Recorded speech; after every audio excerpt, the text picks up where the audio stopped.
प्रार्थना किती महान आहे, प्रार्थना किती प्रभावी आहे, ख्रिस्ती व्यक्तीने प्रार्थना कशी करावी आणि प्रार्थना काय करते आम्ही समजून घेऊया.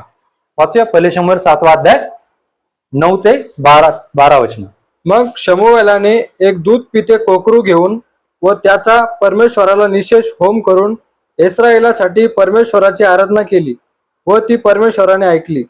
शमूएल होमार्पण करत असताना फलिष्टी इस्राయేलाशी लढायला जवळ येऊन ठेपले. त्या दिवशी परमेश्वराने प्रचंड गर्जना करून फलिष्ट्यांना बाबरे केले आणि इस्राయేलापुढे त्यांचा मोड झाला.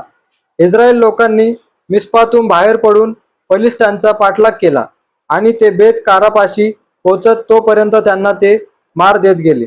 मग शमूएलाने एक शिळा घेऊन ती मिस्पा व शेन यांच्या दरम्यान उभी केली व तिला एबनेजर हे नाव देऊन म्हटले की येतवर परमेश्वराने आमचे सहाय्य केले आहे. आमेन.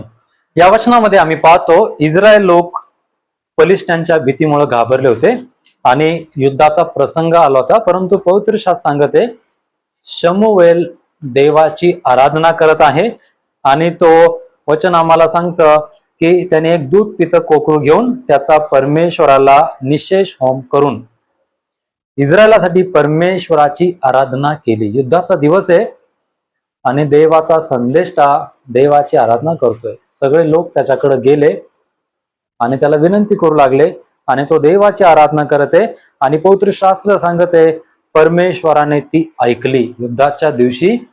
आणि फलिष्टी लोकांना असं वाटलं आता आम्हाला पुन्हा इस्रायल लोकांना वाटलं की पुन्हा आम्ही फलिष्टी लोकांचे गुलाम होऊ. आणि एक संधी एक माध्यम त्यांच्याकडे होतं आणि त्या माध्यमाचा त्यांनी उपयोग केला आणि ते शमूएलाकडे गेले आणि शमूएलाला त्यांनी विनंती सांगितली. शमूएलाने देवाची आराधना प्रार्थना केली आणि पवित्र